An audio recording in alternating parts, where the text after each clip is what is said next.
اب آپ سوچیں کہ ایک طرف آپ رکھیں ہنری کسنجر کو، وہ میں پرانے والوں کو چھوڑیں، یہ میں قریب والا آپ کو بتا رہا ہوں، ہنری کسنجر کو رکھیں، امریکہ کا ایک جو ہے نا بہت جو بڑا سفارتکار، منجا ہوا سفارتکار، اور اس کے مقابلے میں ٹرمپ کو رکھ لیں، ساتھ اس کا جو 9 رتن میں سے سب سے قریب تر ہے ایلن مسک، اس کو رکھ لیں۔ اب یہ 2 شخصیات جو امریکہ چلا رہی ہیں، امریکہ چلا رہی ہیں مطلب پوری دنیا چلا رہی ہیں، کمپیریزن کریں۔ اس سے آگے چلیں تو چلیں یہ جو اسرائیلی ریاست ہے اسی کو دیکھ لیں، وہ جو آج کل جو ہے نیتن یاہو، اس کو ذرا لے کے جائیں، جو ان کا جو شروع کے لوگ تھے، ابھی وہ نام میرے ذہن سے نکل گیا ہے، جو ان کا سب سے بڑا، نہیں یہ جو پہلا حکمران بنا تھا، بن گوریان ہیں، اب ان کے ساتھ ذرا اس کا کمپیریزن کر لیں، شاہ فیصل کے ساتھ محمد بن سلمان کا کر لیں۔ یہ جو میں نے آپ کے سامنے کچھ شخصیات رکھی ہیں، یہ میں نے کیوں رکھی ہیں؟ اللہ تعالیٰ جب کسی قوم کو ہلاک کرنے کا ارادہ کرتا ہے، سورہ بنی اسرائیل میں یہ مضمون آیا ہے، تو 2 کام کرتا ہے۔ سورہ بنی اسرائیل میں یہ بات آئی کہ جو اس کے لوگ ہوتے ہیں نا آسودہ حال خوشحال لوگ، ان کو اللہ تعالیٰ ان کی پکڑ دکڑ بند کر دیتا ہے، یعنی ان کو فوری سزا نہیں دیتا، انہیں کھلی چھوٹ دے دیتا ہے، پھر وہ خوب موج میلہ کرتے ہیں، مستیاں کرتے ہیں اور فسق و فجور کا بازار گرم کرتے ہیں۔ ایک کام یہ۔ دوسرا مضمون یہ آیا ہے، شاید سورہ یونس میں ہے یا سورہ ہود میں ہے، ان 2 صورتوں میں سے کسی میں ہے، کہ جب اللہ تعالیٰ کسی بستی میں، یعنی اس میں انڈرسٹوڈ ہے کہ جب اللہ کسی بستی کو ہلاک کرتا ہے تو کس طرح کے لوگوں کو لے کے آتا ہے۔ نہیں، سورہ انعام میں ہے، سورہ انعام میں یہ مضمون آیا ہے کہ پھر وہاں پہ اللہ تعالیٰ ایسے لوگوں کو لے کے آتا ہے کہ جو مجرم ذہنیت کے لوگ ہوتے ہیں، اکابرہا مجرمیہا، جو مجرم ہوتے ہیں ان کو بڑا بنا دیتے ہیں۔ اب اس چیز کو ذہن میں رکھیں تو آج کی دنیا کے تمام حکمرانوں کو یہ 2 چشمے، وہ جو آپ کا چشمہ ہے، 2 اس کے شیشے ہیں، یہ 2 عدسے لگا کے دیکھیں۔ ایک یہ کہ وہ خرمستیاں کرنے والے ہوتے ہیں، بدکار قسم کے لوگ ہوتے ہیں، بدماش قسم کے لوگ ہوتے ہیں، اور دوسرا اپنے معاشرے کے مجرم ترین قسم کے لوگ ہوتے ہیں، ان کو اللہ تعالیٰ بڑا بنا دیتا ہے۔ اب اس کی روشنی میں آپ دیکھیں کہ دنیا کے ساتھ کیا ہونے والا ہے، کیوں ہونے والا ہے، یہ آپ کو ملے گا جو فرمایا ظہر الفساد فی البر والبحر بما کسبت ایدی الناس، یہ لوگوں کے اپنے کرتوت ہیں، اس کے بدلے میں جو فساد پھیل گیا ہے دنیا میں، اس کا کلا کما، اس کا سزا، اس کا عذاب اس کے سوا کچھ نہیں ہے۔ میں اس پہ زیادہ وقت نہیں لینا چاہتا، صرف آپ کی توجہ ادھر مبذول کرانا چاہتا تھا۔ یہ ایک نقطہ ہے جو آپ نے سب سے پہلے اپنے دماغ میں بٹھانا ہے، کیونکہ میں نے کہا تھا یہ پیچیدہ مضمون ہے۔ اس پیچیدگی کے لیے یہ سمجھیے کہ یہ پہلا ہم نے جو رف ورک کیا ہے اس کو ایک طرف نوٹ کر لیں۔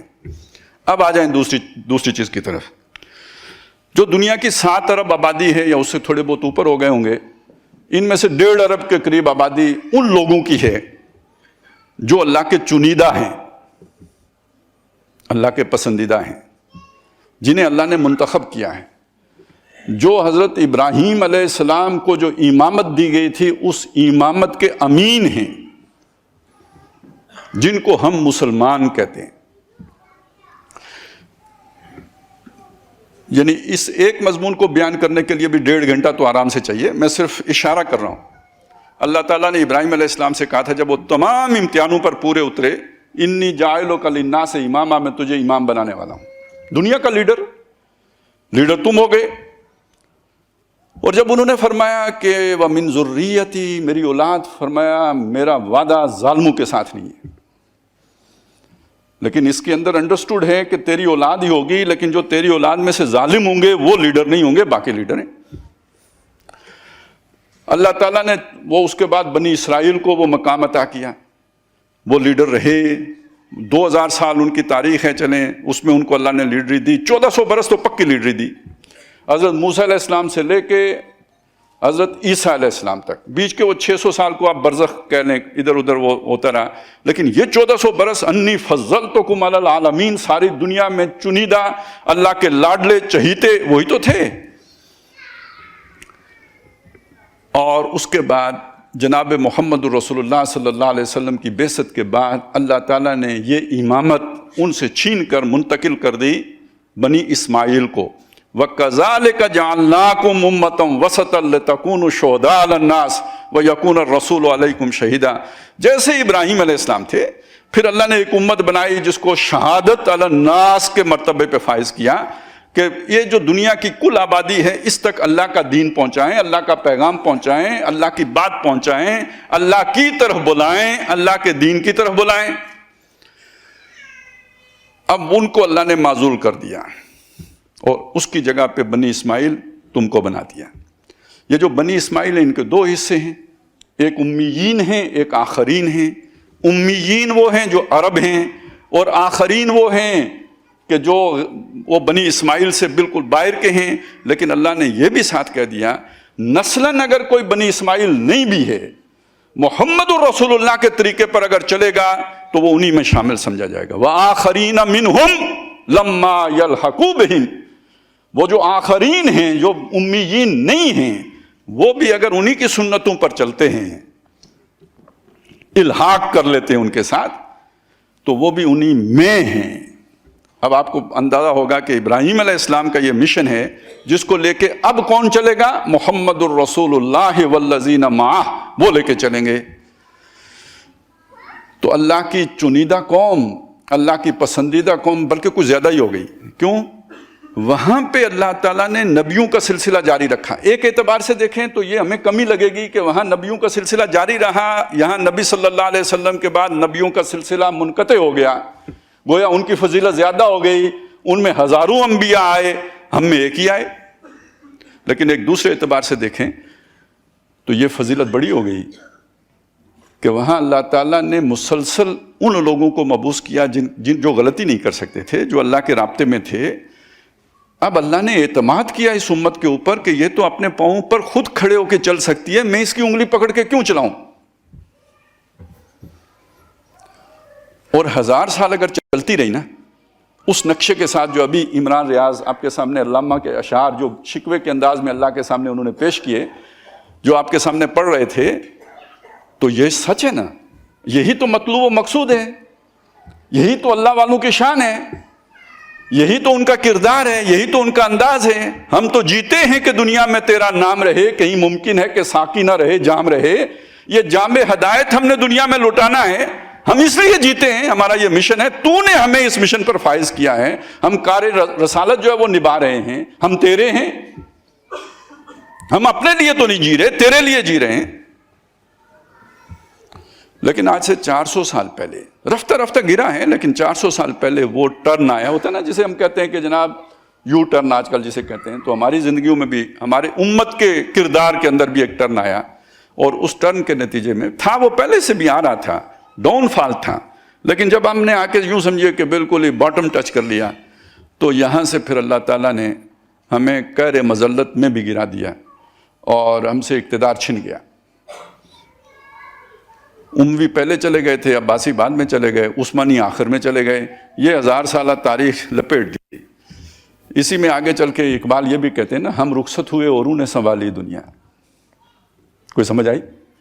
ہم رخصت ہوئے اوروں نے سنبھالی دنیا، پھر نہ کہنا ہوئی توحید سے خالی دنیا. آج آپ اور میں جس دنیا میں رہ رہے ہیں یہ توحید سے خالی ہے، یہ فساد سے بھری ہوئی دنیا ہے، یہ ظلم کی دنیا ہے، یہ جبارین کی دنیا ہے، یہ فرعونہ کی دنیا ہے، یہ نماردہ کی دنیا ہے، یہ دجالوں کی دنیا ہے. یہ اللہ والوں کی دنیا تو نہیں ہے.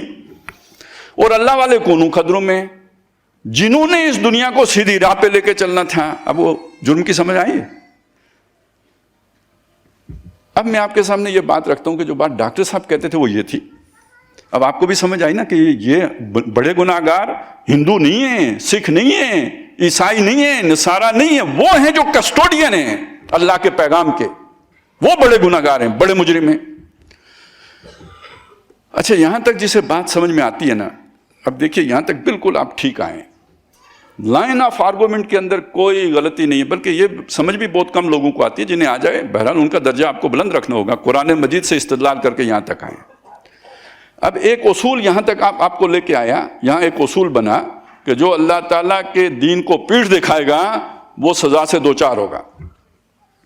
اس کے ساتھ جوڑ لیں، ہم تو کیا عام لوگ ہیں، اللہ تعالیٰ کے نبی تھے حضرت یونس علیہ السلام، وہ بھی اسی کام کے لیے اللہ نے ان کو بھیجا تھا. وہ ایک فرد تھے، ہم ایک ادارہ ہیں، قوم ہیں، امت ہیں.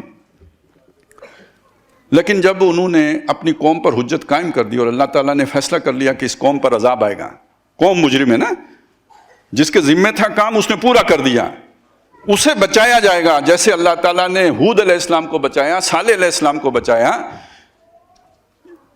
جیسے اللہ تعالیٰ نے موسیٰ علیہ السلام کو بچایا، جیسے اللہ تعالیٰ نے لوط علیہ السلام کو بچایا، شعیب علیہ السلام کو بچایا، ایسے یونس علیہ السلام کو بچایا جائے گا. قوم کو عذاب دیا جائے گا. لیکن وہ عذاب آنے کا فیصلہ ہو چکا تھا. عذاب آنے سے پہلے یونس علیہ السلام اللہ سے پوچھے بغیر اپنی جو جگہ تھی وہ چھوڑ گئے، یعنی پلیس آف ڈیوٹی چھوڑ دی. قوم پر آیا ہوا عذاب ٹل گیا، ہٹ گیا، نہیں آیا، اور یونس علیہ السلام مچھلی کے پیٹ میں چلے گئے.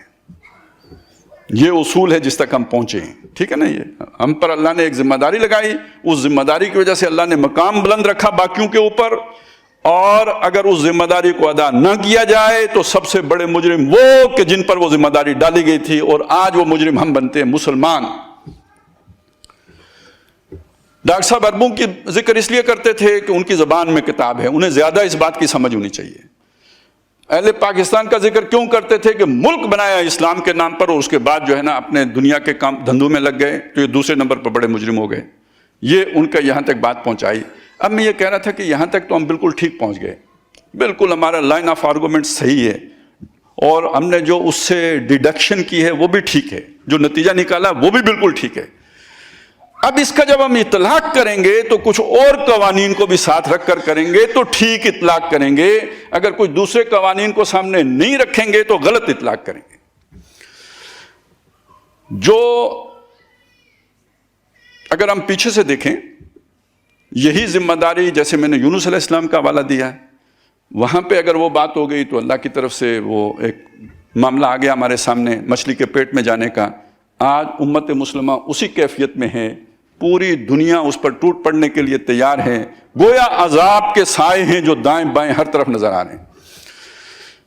پاگلوں کے ہاتھ دنیا آ گئی ہے.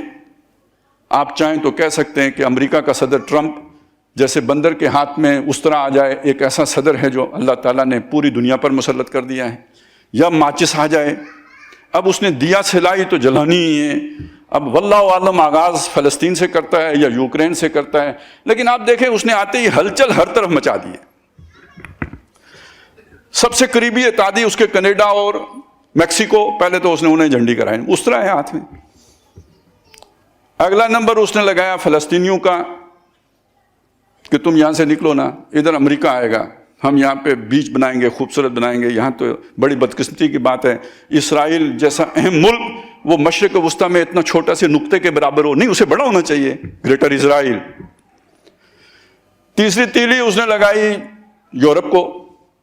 انہوں نے کہا یہ یوکرین نے کیا پھڈا لیا ہوا ہے روس کے ساتھ، تو اصل میں تو یوکرین تو نہیں ہے نا، وہ تو پورا یورپ ہے پیچھے کھڑا. تو اب وہ دیکھیں جو کر رہا ہے اسے سمجھیں، وہ ہر طرف بھونچال لا رہا ہے.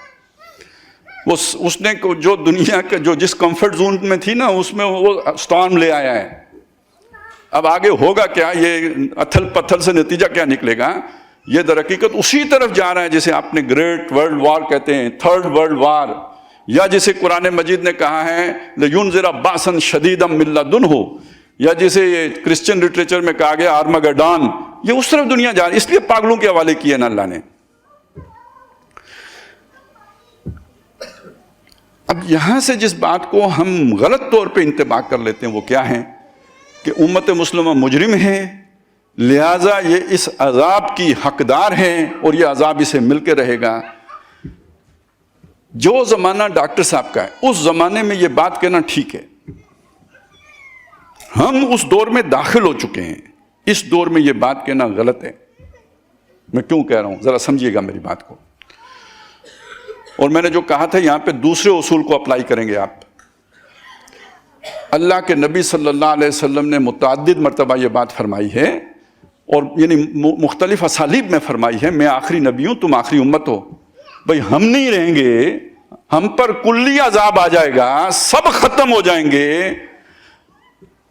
تو کہیں ممکن ہے کہ ساقی نہ رہے، جام رہے، پھر ہدایت کون لے کے آئے گا؟ نیا نبی آئے گا کیا؟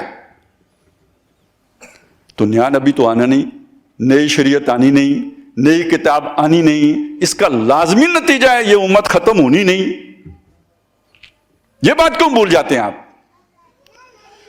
لہذا یہ عذاب آئے گا، لیکن یہ عذاب استیصال نہیں ہوگا، یہ جڑ نہیں کاٹے گا۔ فَقُطِعَ دَابِرُ الْقَوْمِ الَّذِينَ ظَلَمُوا، ہم ظالم ہیں لیکن جڑ نہیں کٹے گی، امت ختم نہیں ہوگی۔ ڈرانے کے لیے آپ کہہ سکتے ہیں، انذار کے لیے کہہ سکتے ہیں، وارننگ کے لیے کہہ سکتے ہیں، جیسے کہ ڈاکٹر صاحب کہا کرتے تھے۔ ایسا سوچنا، ایسا سمجھنا یہ بہت بڑی فکری ٹھوکر ہے کہ ایسا ہی ہوگا کہ ساری امت ختم ہو جائے۔ نہیں ختم ہوگی، بلکہ اس امت کے ساتھ کیا ہوگا اس کے لیے میں نے آپ کو اصل میں سورہ جو قلم ہے اس کی آخری آیات پڑھ کے سنائی ہیں۔ وہ ذکر ہے حضرت یونس علیہ السلام کا، لیکن خطاب ہے نبی صلی اللہ علیہ وسلم سے۔ آج سمجھیے مجھ سے اور آپ سے خطاب ہے۔ حضور صلی اللہ علیہ وسلم پر وہ دن بڑے مشکل تھے، لوگ اذیتیں دے رہے تھے، باتیں کر رہے تھے، کوئی ساحر کہتا تھا، کوئی مجنون کہتا تھا۔ اس سورہ مبارکہ کے شروع میں آیا نون والقلم وما یسطرون ما انت بنعمت ربک بمجنون۔ تو یہ کیوں کہا جا رہا ہے؟ یہ کہ یہ باتیں لوگ کر رہے تھے۔ آخر میں جا کے کہا فاصبر لحکم ربک، اپنے رب کے حکم سے صبر کرو، یعنی ڈٹے رہو، ان کی باتوں کی پرواہ نہ کرو۔ مجھے کہنے دیجئے جو حالات و واقعات ہیں ان پر ڈٹے رہو، صابر رہو، اللہ کے بندے بن کے رہو، ان حالات کا تاثر لے کے مایوس مت ہو، ان کی وجہ سے ہاتھ توڑ کے مت بیٹھ جاؤ، اللہ کی نصرت سے مایوس مت ہو۔ فاصبر، ڈٹے رہو، جمے رہو، کھڑے رہو، لحکم ربک، اپنے رب کے حکم سے۔ فلا تکن کصاحب الحوت، یونس علیہ السلام کی طرح پوزیشن نہیں چھوڑنی، جگہ نہیں چھوڑنی، پلیس آف ڈیوٹی نہیں چھوڑنی، اپنا کام نہیں چھوڑنا، ڈٹے رہنا ہے۔ فاصبر لحکم ربک فلا تکن کصاحب الحوت اذ نادا وہو مکظوم، وہ صاحب حوت یعنی یونس علیہ السلام جب انہوں نے پکارا اپنے رب کو اس حالت میں کہ وہ خود گھٹ رہے تھے، غم تھا اور دکھ تھا۔ آدمی سے دیکھیں، ایک ہوتے نا جان بوجھ کے غلطی کرنا، ایک ہو کوئی غلطی سے کوئی بات ہو گئی، لغزش ہو گئی، کچھ اونچ نیچ ہو گئی، پھر بعد میں کتنا احساس ہوتا ہے، شرمندگی ہوتی ہے، ندامت ہوتی ہے، گھٹن ہوتی ہے، اور اوپر سے وہ گھٹن فزیکلی بھی تھی کہ مچھلی کے پیٹ میں تھے۔ اذ نادا وہو مکظوم، آگے ذکر ہے، ظاہر یہ یہاں پہ اس کی تفصیل نہیں ہے، سورہ یونس میں بھی ہے اور جگہوں پہ بھی ہے کہ اللہ تعالیٰ نے انہیں مچھلی کے پیٹ سے زندہ، سورہ صافات میں ہے، اللہ نے نکالا ان کو، اور یہاں پہ ایک اور انداز میں اس کا تذکرہ کیا۔ بلکہ خاص ایک جو وہ چیز تو میں آپ کو سنانا بھی چاہتا ہوں کہ جب اللہ نے کب مدد کی، ایک تو انہوں نے تسبیح کی، لا الہ الا انت سبحانک انی کنت من الظالمین، میری غلطی ہے۔ اور دوسری جو بات تھی نا وہ یہ کہ جب انہیں یقین ہو گیا لا ملجا من اللہ، اللہ کے مقابلے میں کوئی پناہ گاہ نہیں ہے، الا الیہ، مگر اسی کی طرف، یعنی اللہ سے بچنا بھی ہے تو اللہ ہی سے چمٹنا ہے۔ دیکھیں نا، آج ہمیں کوئی مشکل آتی ہے بحیثیت امت تو ہماری نگاہیں کس کی طرف جاتی ہیں؟ امریکہ کی طرف۔ کس کی طرف جاتی ہیں؟ چائنا کی طرف۔ لیکن جب اللہ تعالیٰ کسی ایسی جگہ پھنسا دے کہ سوائے اللہ کے کسی طرف نہ جا رہی ہوں، تو یہ بظاہر اللہ کا عذاب ہے، لیکن حقیقت میں اللہ تعالیٰ نے آپ کو مجبور کر کے واپس اپنی طرف لایا ہے۔ تو یہ تو ماں کا پیار ہے، یعنی ماں اگر آپ کے گرد دیوار کھڑی کر دے کہ کسی کی طرف نہیں جا سکتے سوائے اس کے، تو یہ اظہار محبت نہیں ہے؟ لہذا فرمایا لولا ان تدارکہ نعمت من ربہ، اگر اس کی رب کی نعمت، اس کا احسان اس کے ساتھ نہ ہو جاتا، لنبذ بالعراء، وہ میدان میں پڑا رہتا، فہو مذموم، مذمت زدہ تو تھا، فاجتباہ ربہ، اس کے رب نے اسے پھر چن لیا، فجعلہ من الصالحین، اور اسے نیکوکاروں میں سے کر دیا۔ یہ میرے اور آپ کے لیے خوشخبری ہے، آج امت گھٹن میں ہے، تکلیف میں ہے، مصائب سے دو چار ہے، یہ گھٹن آگے مزید بڑھنی ہے، مزید سخت ہونی ہے، شدید تر ہونی ہے۔ لیکن چنی یہی امت جانی ہے. حضرت مہدی نے کس امت میں آنا ہے؟ حضرت مسیح علیہ السلام نے کن کی مدد کے لیے اترنا ہے؟ اس پوری دنیا پر دین نے غالب ہونا ہے یا سیکولرزم نے غالب ہونا ہے؟ امریکہ کا ورلڈ آرڈر آنا ہے یا اللہ کا ورلڈ آرڈر آنا ہے؟ تو کس کے ہاتھوں آنا ہے؟ فَاجْتَبَاهُ رَبُّهُ فَجَعَلَهُ مِنَ الصَّالِحِينَ. اس کے رب نے اسے چن لیا. یہی امت دوبارہ چنی جائے گی. وہ نشت اولا تھی جو پہلی دفعہ اللہ نے چنی. یہ نشت ثانیہ ہوگی جب دوسری دفعہ اللہ چنے گا. اگر آپ اس بات کو سمجھ گئے ہیں نا تو اب آپ اس دور میں داخل ہو گئے ہیں جسے ہم آخر زمان کہتے ہیں. آخری زمانے کے واقعات شروع ہو چکے ہیں. سٹیج جو ہے وہ سیٹ ہو چکا ہے. میدان سج چکا ہے. کردار سامنے کھڑے ہیں. تو یہاں پہ پہنچ کے اب آپ ایک بات سمجھ لیں. ایک عام تشریحی انداز ہوتا ہے بات کو سمجھنے کا. اللہ تعالیٰ نے یہ فرمایا ہے, نتیجہ یہ نکلے گا. یا اللہ نے یہ اصول بنا دیا ہے, پانی میں آپ اگر جائیں گے تو ڈوبیں گے, اللہ کا بنایا اصول ہے. آگ میں ہاتھ ڈالیں گے تو جلیں گے. ایک ہوتا ہے تکوین. جب اللہ تعالیٰ کوئی اپنا گریٹ پلان شروع کرتے ہیں, وہ جو تکوین ہوتی ہے وہ اللہ کا منصوبہ ہوتا ہے. اس پر کافروں کو بھی عمل پیرا ہونا پڑتا ہے. کوئی مانے تب بھی عمل کرتا ہے, نہ مانے تب بھی عمل کرتا ہے. اللہ کا منصوبہ تھا یوسف علیہ السلام مصر میں جا کے تعلیم حاصل کریں گے. جو اس وقت کی جو بھی تعلیم تھی, ظاہر دین کی تعلیم تو نہیں ہے, کوئی اور تعلیم ہے جو حاصل کرنے مصر جائیں گے. وہ خیر میرے دماغ میں ایک الٹی سی بات آ گئی تھی. آج کل تو ہمارے یہاں نبی صلی اللہ علیہ وسلم کو بلانے کے لیے بھی ٹکٹ وغیرہ ایشو کیے جاتے ہیں نا. تو اللہ کو تو کوئی ٹکٹوں کی بندوبست کرنے کی ضرورت نہیں ہے. بھائیوں کے میں خیال آیا, اس اپنے بھائی کو اٹھاؤ قتل کر دو. ایک نے کہا نہیں یار قتل نہیں کرنا, اس کو کنویں میں پھینک دو. تکوین کی سمجھ آئی؟ گھر سے نکالنا ہے, کس کا ارادہ ہے؟ اللہ کا. نکالا کس نے؟ بھائیوں نے. اور دوسرا مرحلہ کیا ہے؟ بھائی کیا کرنا چاہتے ہیں؟ قتل. ایک بولتا ہے بیچ سے, اقلیت, اکیلا, یار قتل کیوں کرتے ہو, کنویں میں ڈال دو. تکوین آئی نا, قتل نہیں کر سکے, کنویں میں ڈال دیا. پھر تکوین آ گئی, قافلے والے آئے, انہوں نے یوسف کو نکالنے کے لیے ڈول ڈالا تھا یا پانی نکالنے کے لیے ڈالا تھا؟ باہر کون آیا؟ یہ تکوین ہے. اور وہ انہوں نے اپنے پاس چھپا لیا. کیوں؟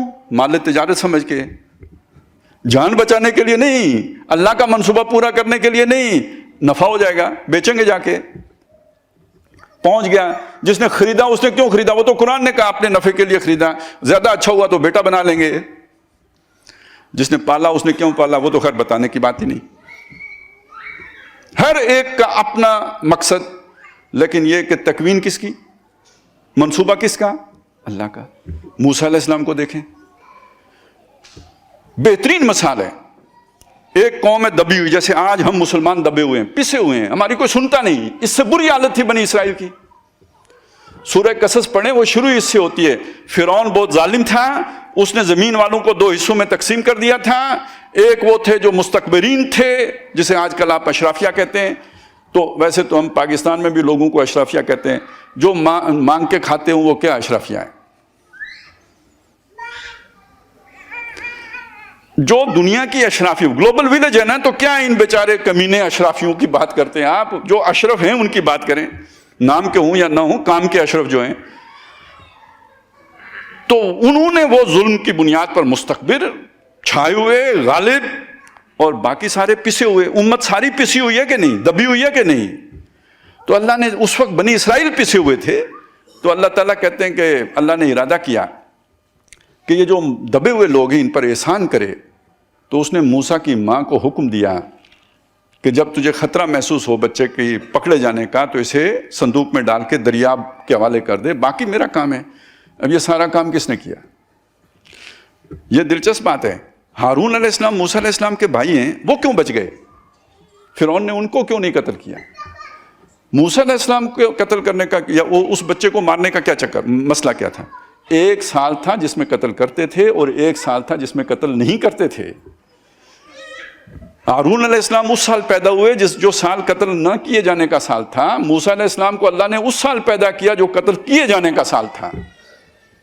اور پھر اس پورے واقعے کو ہمارے لیے ذکر کر دیا، جب اللہ ارادہ کر لیتا ہے، ٹھان لیتا ہے، کوئی فرعون کچھ نہیں کر سکتا، بے شک وہی سال ہو جس نے اس سال سارے بچوں کو قتل کرنا ہو۔ پورا واقعہ تفصیل کے ساتھ اس لیے بیان کیا، میرے اور آپ کے لیے بیان کیا، غامدی صاحب کے لیے نہیں کیا۔ وہ پڑھیں، ثواب حاصل کریں، اس سے ہدایت حاصل کرنے کے لیے نہیں کیا، کیونکہ وہ تو کہتے ہیں اب اللہ کی مدد ہی نہیں آئے گی، وہ زمانہ چلا گیا جب اللہ کی مدد آیا کرتی تھی، اب نہیں آئے گی۔ ہم تو یقین رکھتے ہیں آج بھی آئے گی۔ تو یہ سمجھ لیجئے کہ وہ اللہ تعالیٰ نے وہ اپنا منصوبہ کیسے پورا کیا۔ فرعون نے اس بچے کو پالا، فرعون نے اس بچے کو بڑا کیا، جوان کیا، طاقتور کیا، یہاں تک کہ اس کا مکہ چلا اور ایک قبطی یعنی فرعون کی برادری کا اشرافیہ کا بندہ مارا گیا۔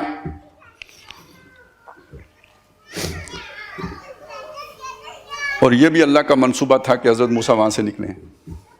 پہلا مرحلہ مکمل ہو گیا، اب دوسرے مرحلے کے لیے نکلیں، ہجرت کریں۔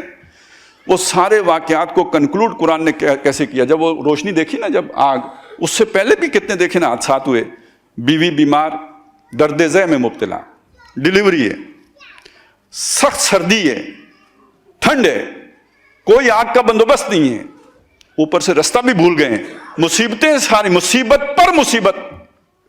اس میں ایک روشنی نظر آئی، جب وہاں پہ گئے تو وہاں سے آواز آئی، یہ میں ہوں اللہ، انی انا اللہ لا الہ الا انا، میں اللہ ہوں، میرے سوا کوئی بھی۔ میں نے آپ کو کہا تھا نا، وہ مصیبت جو آپ کو اللہ کے قدموں میں لے جائے وہ احسان ہے۔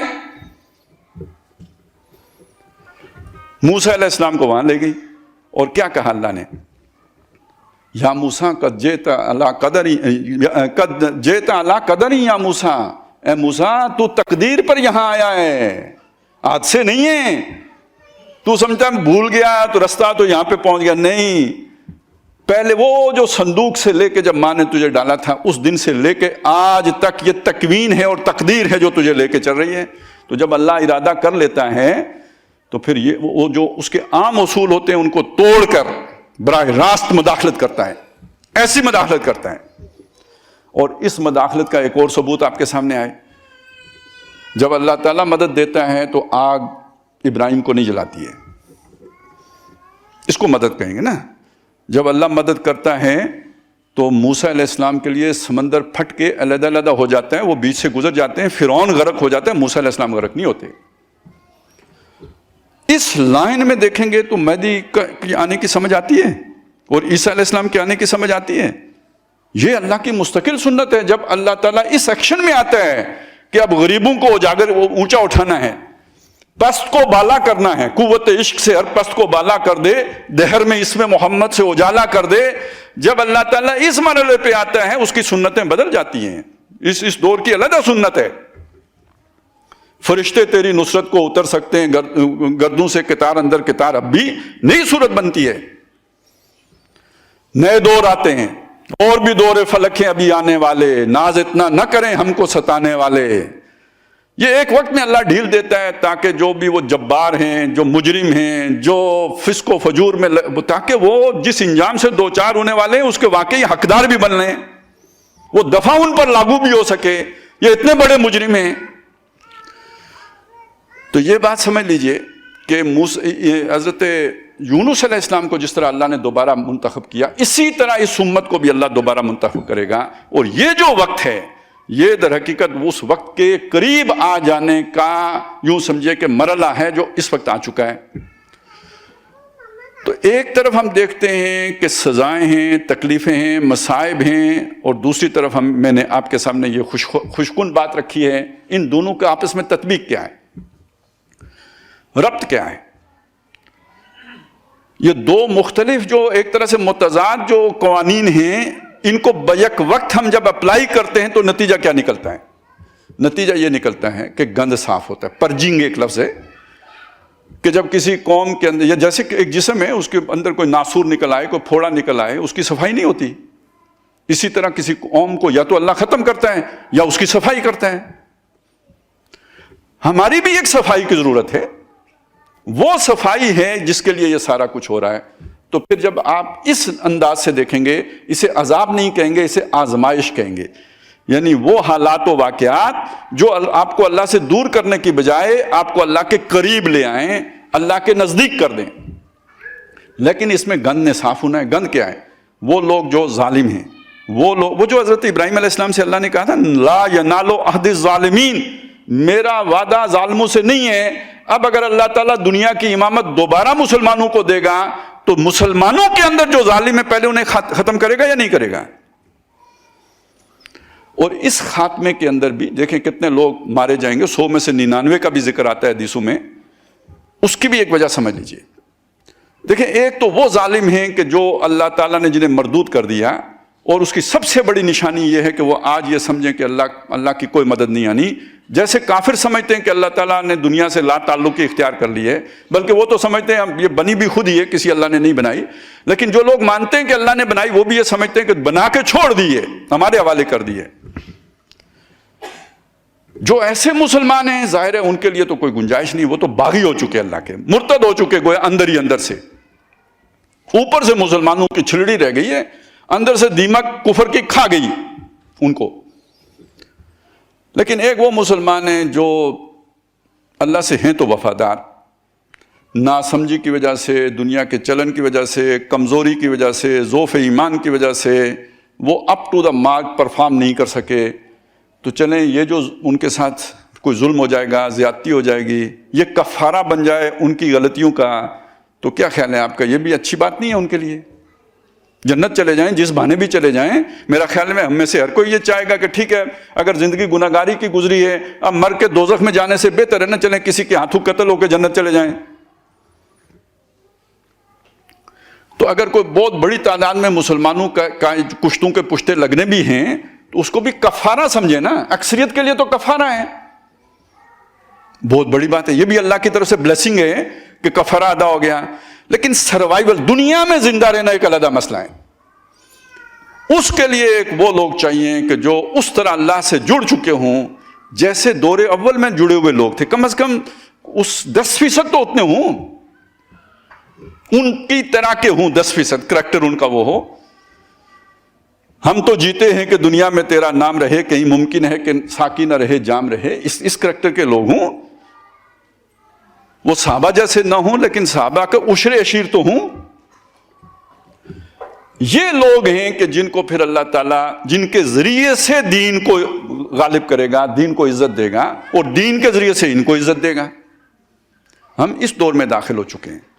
اب اس میں جب ہم دیکھتے ہیں، آپ نے اس عرصے میں دیکھا ہوگا بہت سے لوگ مجھ سے ناراض ہوتے ہیں، اور خاص طور پہ وہ لوگ وہ جو پہلے اصول کو لے کے وہاں تک پہنچے ہوتے ہیں اور اس کے بعد اندھا دھند اس کا استعمال کرنا چاہتے ہیں.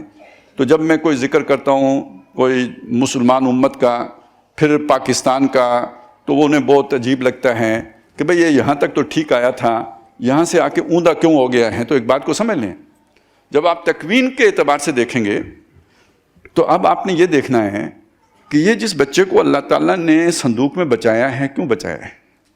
ابھی آپ کو تو یہ نہیں پتا کہ یہ موسیٰ بنے گا، لیکن یہ جو حالات و واقعات آپ کے سامنے ہو رہے ہیں اس کی روشنی میں آخر کچھ اگر آپ سینسیبل ہیں تو کوئی اللہ کی اگر سکیم آپ کو معلوم ہے کہ جانا اس دروازے سے باہر ہے، تو یہ جو لنگڑا چلتے ہوئے جو ہے نا وہ ڈگمگاتا ہوا اور جہاں ادھر ہی رہا ہے، یہ کون ہے؟ نہیں، آپ کو یہ دیکھنا چاہیے یا نہیں دیکھنا چاہیے؟ فرشتوں نے تو آ کے یہ کام نہیں کرنا، یہ جو موجود انسان ہے انہی میں سے ہوگا. جب میں نے آپ کے سامنے رکھا یہ کہ یہی امت دوبارہ چنی جائے گی، تو پھر اس کی بنیاد پر ایک بات سمجھ لیجئے کہ آپ کو دیکھنا ہوگا آگے پیچھے کہ ڈوبنا کس نے ہے اور تیرنا کس نے ہے. کون سے لوگ ہیں جنہیں اللہ تعالیٰ یوسف علیہ السلام کی طرح یا موسیٰ علیہ السلام کی طرح بڑھا رہا ہے آگے کی طرف؟ کوئی وقت آئے گا وہ ظاہر ہوں گے. ظاہر ہے موسیٰ کو سنبھالنے میں جتنے لوگوں نے حصہ لیا سب کو تو ثواب نہیں ملے گا. فرعون کو کیا ثواب ملنا ہے؟ کوئی ملے گا؟ نہیں ملے گا. کوئی رستے میں بکروال مل گیا تھا جس نے رستہ بتا دیا، اسے کیا ثواب ملنا ہے؟ یا یوسف علیہ السلام کو جن لوگوں نے مصر پہنچایا انہیں کیا ثواب ملنا ہے؟ لیکن منصوبہ اللہ کا سمجھنے کے لیے تو یہ دیکھنا پڑے گا نا کہ یوسف کے ساتھ کیا ہو رہا ہے اور موسیٰ کے ساتھ کیا ہوا. اب تلاش کریں اپنی اس دنیا کے اندر سے ان لوگوں کو یا اس قوم کو یا اس گروہ کو کہ جس سے آپ یہ سمجھتے ہیں کہ وہ کام لیا جانا ہے کہ جو مستقبل میں جس کا میں ابھی اشارہ کر کے ہٹاؤں. یہ کم از کم آپ کی نظر ہونی چاہیے. اس کے بعد اطلاق کرتے ہوئے ہو سکتا ہے میں غلطی کر رہا ہوں, آپ ٹھیک نشانہ باندھ لیں, ممکن ہے اس بات کا, لیکن یہ اس انداز میں سوچیں تو صحیح نا. تو جب میں دیکھتا ہوں تو مجھے یوں لگتا ہے کہ یہ خاص طریقے سے نا, خاص نظر عنایت سے تمام مسلمان ممالک میں سے کسی کو اللہ نے اگر رکھا ہے, بچایا ہے, چلایا ہے, تو وہ ملک وہ ہے جس میں میں خود رہتا ہوں. اس کے بننے میں, اس کے پیچھے تاریخ میں, اس کے خمیر میں, اس کے آج تک باقی رہنے میں خدائی منصوبہ نظر آتا ہے, لیکن خدائی منصوبہ ہے پردے میں, ہر کسی کو نظر نہیں آئے گا. کیوں؟ کسی کو لگے گا یہ ملک تو بنایا ہی انگریزوں نے تھا, اس کی سوچ کی گاڑی ادھر ہی پھنس گئی, انگریزوں نے بنایا تھا. کسی کو لگے گا یہ پتہ نہیں قادیانیوں نے بنایا تھا, کسی کو لگے گا آغا خانیوں نے بنایا تھا, کسی کو لگے گا نوابوں نے اور جاگیرداروں نے اور وڈیروں نے بنایا تھا, اپنے مفاد اور مطلب کے لیے بنایا تھا. کسی کو لگے گا بڑی سازش تھی جی, وہ روس کا راستہ روکنے کے لیے ایک نظریاتی مملکت کے مقابلے میں ایک نظریاتی مملکت درکار تھی, اس لیے بنایا تھا. کسی کو لگے گا ہندو خود جان چھڑانا چاہتا تھا. جو جس نتیجے پہ پہنچے گا اس سے آگے الحمدللہ بالکل نہیں سوچے گا, بس ادھر ہی مور ثبت کرے گا, سیل کرے گا, اپنی سوچ کو مزید سوچنا گوارا نہیں کرے گا. اور اسی وجہ سے کوئی یہ کہیں گے کہ یار یہ پاگل لوگ ہیں, نظریہ بیچتے ہیں, مطالعہ پاکستان فیک ہے, فلانا ہے, ٹنگڑا ہے. تو ایک بات سمجھ لیں, اللہ اسی طرح کرتا ہے. میں نے یوسف علیہ السلام کی مثال آپ کے سامنے اسی لیے رکھی تھی.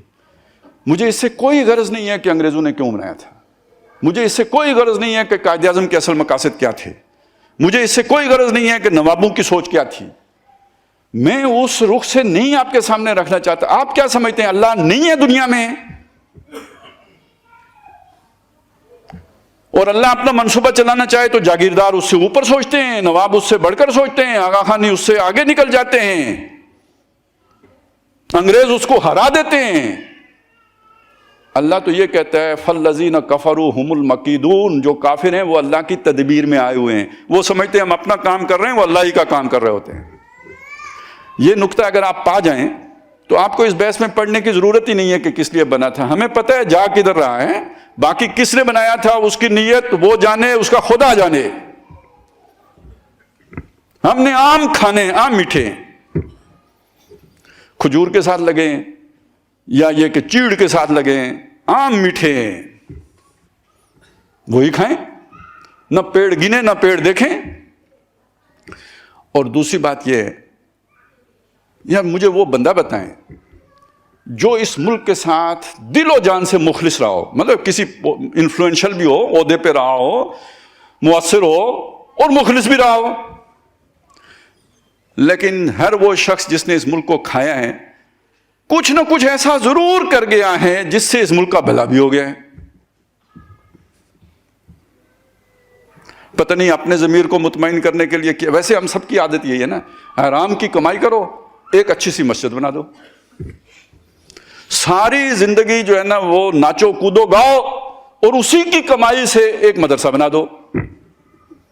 آخر جنت بھی چاہیے ہوتی ہے ہمیں. پتہ نہیں یہ چکر ہوا, اسی نفسیات کا اظہار ہوا ہے یا کیا ہوا ہے, لیکن آپ ایک ایک کو اٹھا کے دکھائیں جو یہاں پہ کوئی وزیر اعظم رہا, کوئی صدر رہا, جو مطلب مؤثر قسم کا آدمی جو تھا, تو اس نے بہت سارا گند گھولا ہوگا, ساتھ ایک کوئی اچھا کام بھی کر گیا ہوگا.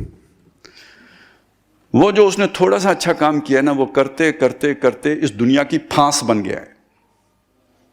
ایک اگر آپ صرف یہاں کے آئینی کو اٹھا کے دیکھ لینا, یہ پوری جو اس وقت کا ورلڈ آرڈر ہے اس کے منہ پہ تماچا ہے, بنتے بنتے بن گیا.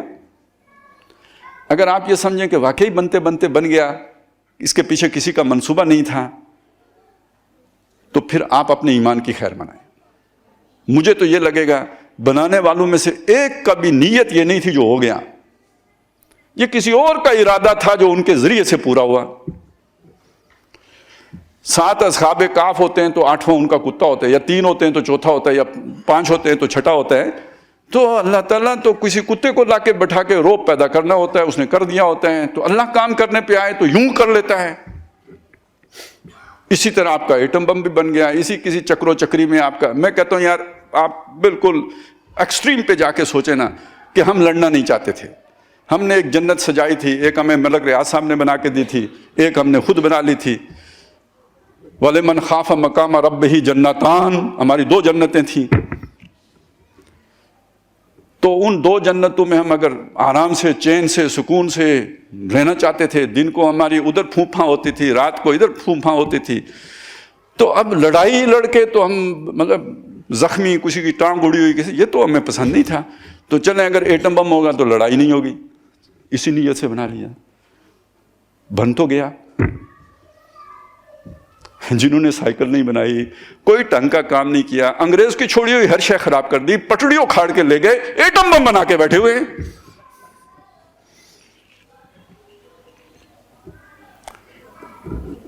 تو یہ کیوں بنایا انہوں نے؟ جس لیے بھی بنایا, میں نے کہا نا چلیں اپنی جان بچانے, لڑنے سے بچنے کے لیے بنایا. آپ اس سے زیادہ برا کیا سوچ سکتے ہیں؟ سوء ظن اس سے بڑھ کر کیا ہو سکتا ہے؟ لیکن اللہ کی نظر سے دیکھیں تو پھر وہ آپ کو پتہ چلے گا. آج ٹرمپ کے دل میں, پیٹ میں مروڑ کس شے کا ہے, اور نیتن یاہو کے پیٹ میں کس چیز کا مروڑ ہے, ادھر سے پہچانے نا. تو جب میں آپ کے سامنے یہ باتیں رکھتا ہوں نا, یہ پاکستان کی, تو اس لیے نہیں رکھتا کہ مجھے صدر مملکت سے بہت محبت ہے, اس لیے نہیں رکھتا کہ پرائم منسٹر سے بہت عشق ہے, یا میں اسے سمجھتا ہوں کہ یہ کوئی عیسیٰ علیہ السلام کا مسیل اترا ہے. وہ میں اس معنی میں کہتا ہوں. اور جب آپ سے کہتا ہوں یار, اور یہ میری آج کی بات نہیں ہے, بدترین مایوسی جو مجھ پر طاری ہوئی تھی پاکستان کے حوالے سے, یہ 2001 سے لے کے 2022 تک کا ہی رہا ہے. پرویز مشرف کے یو ٹرن سے لے کے, اور یہ جو ساری اس کے بعد کی صورتحال ہے. لیکن اس دور میں بھی میرا یہ سوچ تھی, جو میں اپنے دوستوں سے کہتا رہا, کہ یار میں یہ تو مطلب یہ اتنا دل جو ہے نا وہ ٹوٹ گیا ہے کہ میرا تو دل نہیں کرتا کہ بھئی اس ملک کے لیے کوئی بھی اچھا کام کیا جائے. لیکن اس حالت میں بھی میں یہ نہیں کر سکتا کہ اس ملک کو کاٹنے میں, اس کو توڑنے میں, اس کی تخریب میں کوئی عمل کروں, کیونکہ وہ خدائی منصوبے میں رکاوٹ نہیں. تشریع شریعت کی روشنی میں مجھے اپنے اس سے لا تعلق ہونا نظر آتا ہے, لیکن تکوین کو دیکھ کر اس کی تخریب میں کوئی حصہ لینے کا میں بوجھ نہیں اٹھا سکتا.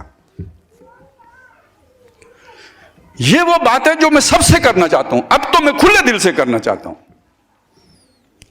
اور اس لیے نہیں کہ یہ اچھے ہو گئے ہیں, ان کی بہت ساری باتیں اب بھی وہیں پہ ہیں, سوئی ادھر ہی ہے. حالات کا جبر ہے جو انہیں, جیسے موسیٰ علیہ السلام کو مدین لے گیا تھا, حالات کا جبر انہیں گھسیٹ کے کہیں سے کہیں لے کے جا رہے ہیں. وہ میں تفصیلات آپ کے سامنے بیان کرتا رہا ہوں, اس وقت دوہرا نہیں سکتا, لیکن حالات کا جبر انہیں لائن کی اس سائڈ پہ لے کے جا رہا ہے جو رائٹ سائڈ ہے. انہیں ثواب ہو نہ ہو مجھے نہیں پتا کس کی نیت کیا ہے. اللہ کا جبر یہ, تکوین یہ,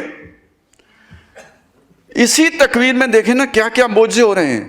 محمد بن سلمان, عاشق امریکہ, ٹرمپ کا دوست, فلسطین کے مسئلے میں کوڑا جواب امریکہ کو دے رہا ہے, اور ٹرمپ کے بیان کی مذمت کر رہا ہے.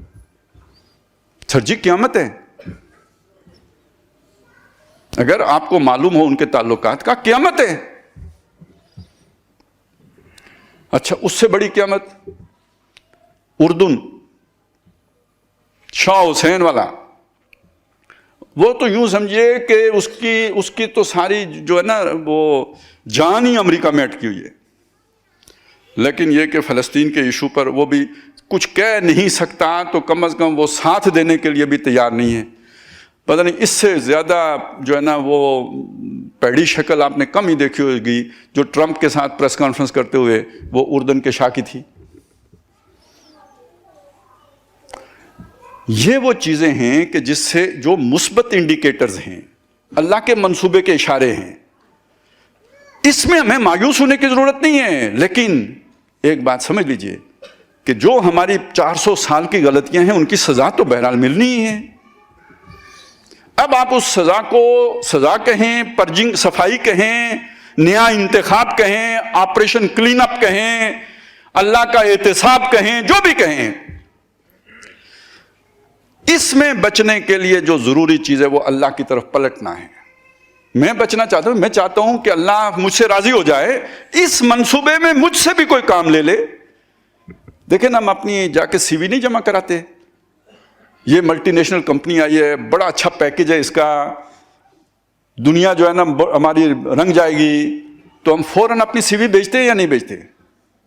اور اگر بھوک بھی, پیٹ میں چوہے بھی دوڑتے ہوں, جان بھی خطرے میں ہو, تو پھر تو فوراً سے پہلے بھیجیں گے. اس وقت دنیا کے حالات کیا بتا رہے ہیں کہ اللہ تعالیٰ جھاڑو پھیرنے والا ہے. پیکج سب سے اچھا کس کا ہے؟ وہ بھی اللہ کا ہے. تو ایک سمجھدار آدمی کے لیے فوراً اللہ کی طرف دوڑ لگانی چاہیے یا نہیں لگانی چاہیے؟ فَفِرُّوا إِلَى اللَّهِ, دوڑو اللہ کی طرف. اور وہ دوڑ کیسی ہے, اس کا مطلب کیا ہے؟ اللہ کی طرف دوڑنے کا مطلب کہاں ہے اللہ جہاں دوڑ کے پہنچیں؟ وہ تو جگہ کا تعین کرنے ہی پہ اختلاف ہو جائے گا, اور آپ اور میں جو ہیں قیامت تک یہ نہیں سلجھا سکتے کہ ہے کہاں. ہوا مَعَكُمْ أَيْنَمَا كُنتُم سے لے کے تو وہ عرش کی بحث چھڑ جائے گی, تو وہ تو بہت ہمارے ہاتھ سے ہی مسئلہ نکل جائے گا. آسان سی بات ہے, اللہ تعالیٰ نے اپنے ساتھ جڑنے کے لیے ہمارے لیے ایک رسی ہماری طرف تھرو کر دی ہے. تھرو کے لفظ سے آپ وہ مطلب وہ جیسے کسی کو ریسکیو کرنا ہو, اس معنی میں نے استعمال کیا, کسی مغالطے کا شکار نہ ہو. وہ در حقیقت قرآن مجید ہے. وَاعْتَصِمُوا بِحَبْلِ اللَّهِ, اللہ سے جڑنا ہے نا, اللہ کی رسی سے جڑ جاؤ. اعتصام باللہ بواسطہ حبل اللہ, اللہ سے جڑنا اللہ کی رسی کے ذریعے سے. اور حدیث میں آیا ہے کہ اس کا ایک سرا اللہ کے ہاتھ میں اور دوسرا سرا تمہارے ہاتھ میں. طرفہ بِأَيْدِيكُمْ وَطَرَفُهُ بِيَدِ اللَّهِ, دوسرا سرا اللہ کے ہاتھ میں اور ایک سرا تمہارے ہاتھ میں. اس کتاب سے جڑنے کا طریقہ کیا ہے؟ اس پر کامل یقین رکھا جائے کہ یہ اللہ کا کلام ہے, دل و جان سے مانا جائے. اس کا مظہر کیا ہوگا اگر ہم دل سے مانتے ہیں؟ اللہ تعالیٰ, اگر ہم یقین رکھیں یہ اللہ کا کلام ہے, تو ہم اس کی طرف التفات کریں گے یا پیٹھ موڑیں گے؟ اسے سمجھنے کی کوشش نہیں کریں گے, اسے پڑھیں گے نہیں, اور جو اللہ نے ہمیں احکام دیے ان پر عمل نہیں کریں گے کیا؟ نبی صلی اللہ علیہ وسلم نے فرمایا کہ جو قرآن کے حرام کیے ہوئے کو حرام نہیں سمجھتا اور اسے چھوڑتا نہیں, وہ اس پر ایمان ہی نہیں لایا جو میں لے کے آیا ہوں. اور ایک تقاضا یہ ہے اس پر عمل کیا جائے, اور پھر اگلی بات یہ ہے کہ اسے دوسروں تک پہنچایا جائے. وہ جو نوید بھائی بتا رہے تھے, بلغوا انی ولو آیتن, اس قرآن کے ساتھ جڑنا ہی اصل میں ہمیں اللہ نے یہ جو بنایا تھا نا امت وسط, جو پیغام دوسروں تک لے کے جانا تھا, وہ پیغام قرآن کا پیغام ہے. کنتم خیر امت اخرجت للناس, تم بہترین امت ہو, لوگوں کے لیے نکالے گئے ہو. جعلناکم امتا وسطا لتکونوا شہداء علی الناس, لوگوں پر گواہ بننا ہے. تم پر تو رسول گواہ ہیں, تم نے لوگوں پر گواہی دینی ہے. یہ کام اگر ہم کرتے ہیں تو اللہ کے چنیدہ, جس مقصد کے لیے اللہ نے چنا ہے, وہ کام کر رہے ہیں. اور یہ کام اگر ہم چھوڑتے ہیں تو در حقیقت اللہ سے منہ موڑتے ہیں, اور اسی کی وہ پھر جو اگلی قسط ہے جو بھگتنی پڑے گی. آپ اسے عذاب کہیں, سزا کہیں یا کفارہ کہیں, جو بھی کہیں, لیکن وہ پھر بھگتنا پڑے گا. اچھا, اس سے یہ جو سورہ بقرہ کی یہ آیت ہے نا, یہ امت وسط والی اور شہادت علی الناس, سورہ حج میں جو یہ آیت آئی ہے نا, لِيَكُونَ الرَّسُولُ شَهِيدًا عَلَيْكُمْ وَتَكُونُوا شُهَدَاءَ عَلَى النَّاسِ, اس سے پہلے جو الفاظ ہیں وہ یہ ہیں کہ وَجَاهِدُوا فِي اللَّهِ حَقَّ جِهَادِهِ, اللہ کے لیے جہاد کرو, محنت کرو, کوشش کرو جیسے اللہ کے لیے محنت جہاد کرنے کا حق ہے. یعنی اللہ سے جڑنے کا مطلب کیا ہے؟ اللہ والے ہو جاؤ.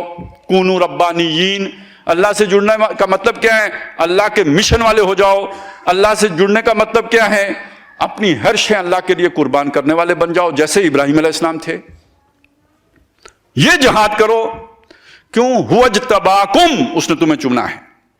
جیسے پہلے بنی اسرائیل کو چنا تھا, ایسے اب اس نے اب تمہیں چن لیا ہے.